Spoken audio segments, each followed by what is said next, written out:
Le jeune couple se tenait la main, tout en se promenant dans la forêt, avec pour seule lumière la pleine lune qui filtrait entre les branches. La jeune femme est fascinée par l'histoire de son ami. Elle n'a jamais été fan des histoires de fantômes. Elle prend peur trop facilement, mais ses amis ont insisté. Mais ce qu'ils ignoraient, c'est qu'il y avait quelque chose d'autre dans la forêt, quelque chose qui les observait. La jeune femme ne peut s'empêcher de regarder autour d'elle, scrutant la forêt pour voir s'il y a quelque chose qui la regarde. Mais il fait trop sombre pour voir quoi que ce soit, en dehors du faible halo de lumière provenant du feu de camp. Juste à ce moment-là, quelque chose a surgi de la forêt. Le couple ne se doutait pas que cette chose était juste derrière eux. Tout doucement, elle a commencé à tendre la main dans leur direction. « Qu'est-ce que c'était ?» demande immédiatement la jeune fille. C'était le Gashadokuro. La jeune fille hurle de peur lorsqu'elle est attrapée par derrière par un squelette. Mais bien sûr, le rire de ses amis lui fait comprendre immédiatement qu'il ne s'agit pas d'un vrai Gashadokuro, mais simplement de son imbécile d'ami qui porte un masque. Personne ne peut se retenir de rire, pas même la jeune fille. Lorsque son ami enlève son masque, elle lui donne des petits coups sur le bras.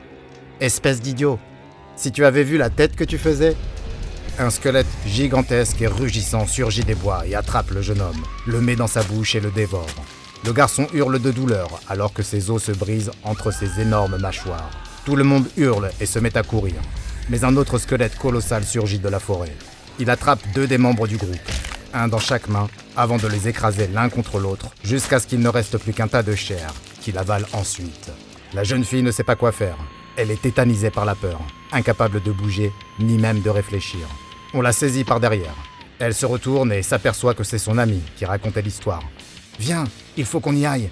Elle est incapable de bouger. Elle ne peut pas s'empêcher de regarder cette scène d'horreur qui se déroule sous ses yeux. Mais son ami l'attrape par la main et l'entraîne de force dans la forêt. Tandis qu'ils courent à travers les bois, ils peuvent entendre les cris de leurs amis qui se font dévorer par les énormes squelettes. Mais ils ne peuvent rien faire pour les aider. Tout ce qu'ils peuvent faire, c'est courir. Les 2 amis courent aussi vite qu'ils le peuvent dans la forêt épaisse et sombre. Ils sautent par-dessus les arbres couchés en espérant que le sol soit suffisamment ferme de l'autre côté. La jeune fille se prend les pieds dans une racine et tombe violemment à terre. Son ami s'arrête et vient rapidement à son secours. Pendant qu'il l'aide à sortir du bourbier, ils remarquent tous deux quelque chose. Un bruit. Le bruit sourd d'un autre squelette géant. Et ils se rapprochent d'eux. « Allez, on doit continuer à avancer !» En poussant un hurlement, une énorme main émerge de la forêt et saisit le jeune homme. La jeune fille le voit être soulevé à 30 mètres dans les airs et placé tout entier dans la bouche du squelette gargantuesque. Elle recule lentement, convaincue qu'elle connaîtra bientôt le même sort, jusqu'à ce que la terre disparaisse sous ses pieds. Elle dégringole le long de la colline, en faisant plusieurs culbutes et en passant à travers les buissons avant de se retrouver sur le talus. Si la descente de la colline l'a assommée, la chute sur le talus a suffi à la réveiller. Elle reprend ses esprits pour se glisser juste à temps sous le talus. Elle voit les 2 squelettes passer au-dessus de sa cachette et s'enfoncer dans la forêt. Elle tend l'oreille jusqu'à ce que les bruits de leurs pas sourds disparaissent. Elle ne sait pas quoi faire. Doit-elle tenter de retourner au campement pour voir si certains de ses amis sont encore en vie ? Si c'est le cas, il pourrait bien avoir besoin de son aide.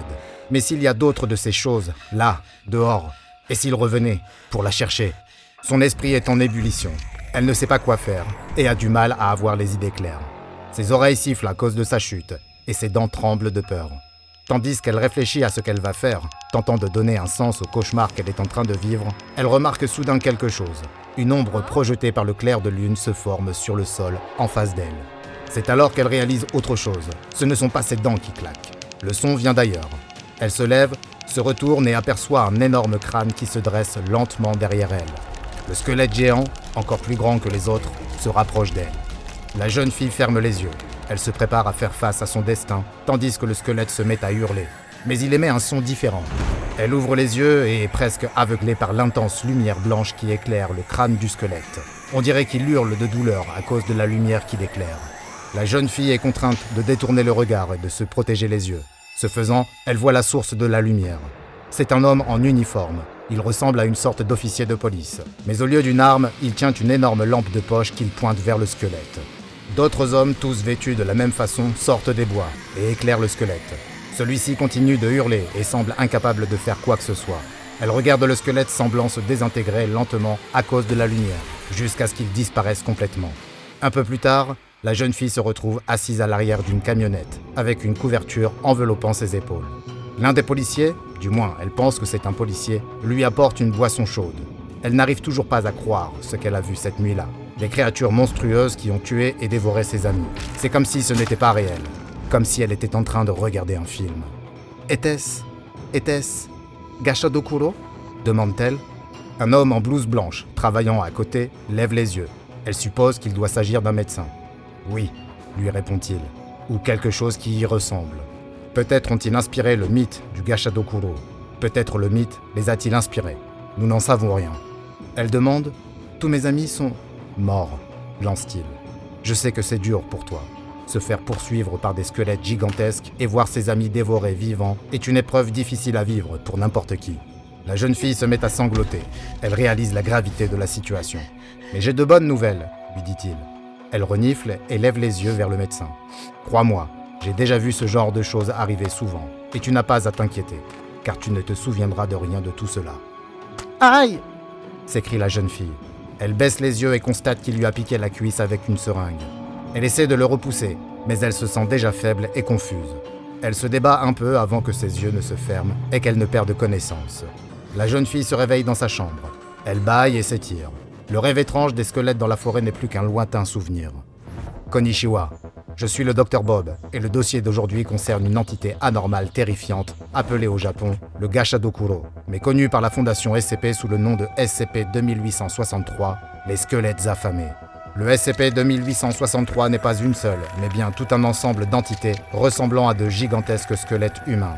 La taille de ces énormes créatures peut varier, mais en moyenne, elles mesurent environ 30 mètres de haut. Bien que leur nombre exact soit inconnu, plus de 200 spécimens distincts ont été identifiés et répertoriés, chacun ayant des marques distinctives, telles que des os présentant différents types de blessures ou de brûlures. Les SCP-2863 se trouvent pour le moment exclusivement au Japon, où ils n'apparaissent qu'après le coucher du soleil. On ne sait toujours pas si les squelettes sont des sapiens, bien qu'ils semblent sensibles lorsqu'ils se livrent à leur comportement principal, à savoir chasser et consommer des humains. Malgré leur taille énorme, ils sont capables de se déplacer très silencieusement quand ils le veulent.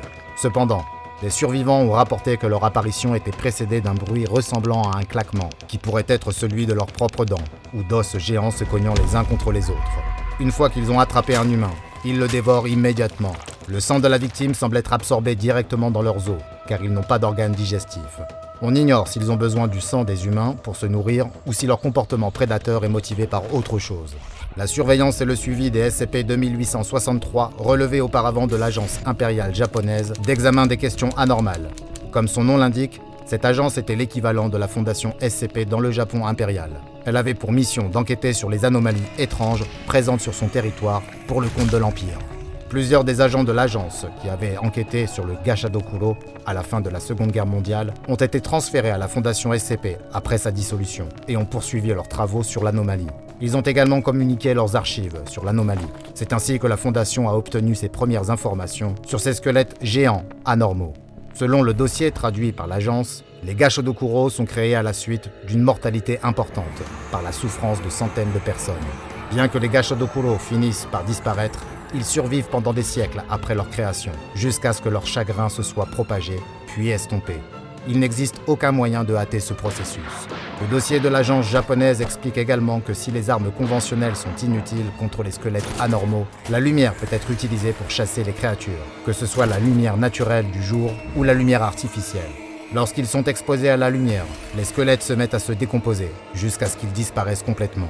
Cela ne les tue pas pour autant. Cela ne fait que les neutraliser temporairement, et des manifestations du même spécimen sont souvent signalées la nuit suivante. Tout comme l'agence japonaise l'avait noté dans son dossier, la fondation SCP a également fait le lien entre le SCP-2863 et les lieux de grande souffrance. L'unité d'investigation des anomalies du Japon impérial a identifié 203 spécimens de SCP-2863, mais la fondation en a depuis recensé 3 autres, chacun ayant été trouvé dans des lieux en rapport avec la mort et la destruction. Le premier nouveau spécimen a été découvert près de Nanjing, en Chine, où s'est déroulé un massacre particulièrement sanglant pendant la Seconde Guerre mondiale, et qui aurait fait jusqu'à 300 000 morts. On pense que l'entité est apparue pour la première fois à cet endroit, en 1938, juste après le massacre, alors que la ville était encore sous le contrôle du Japon impérial.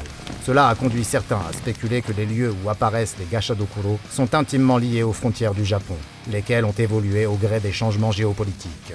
Le deuxième a été découvert à plusieurs kilomètres de la ville de Fukuoka, au Japon, une ville qui a été victime d'importants bombardements par les forces alliées durant la guerre. Le troisième a été identifié en 2011 dans la région de Tohoku, au Japon, où s'est produite la catastrophe nucléaire de Fukushima. Chacun de ces nouveaux spécimens présentait des blessures caractéristiques d'une personne ayant souffert des récentes tragédies. Le premier avait des os écrasés, le second semblait avoir subi des brûlures sévères, et le troisième n'avait plus de dents, ce qui est fréquent en cas de forte exposition à des radiations. Ces blessures spécifiques constituent un élément de preuve supplémentaire attestant du lien que les Gashodokuro peuvent avoir avec la souffrance humaine.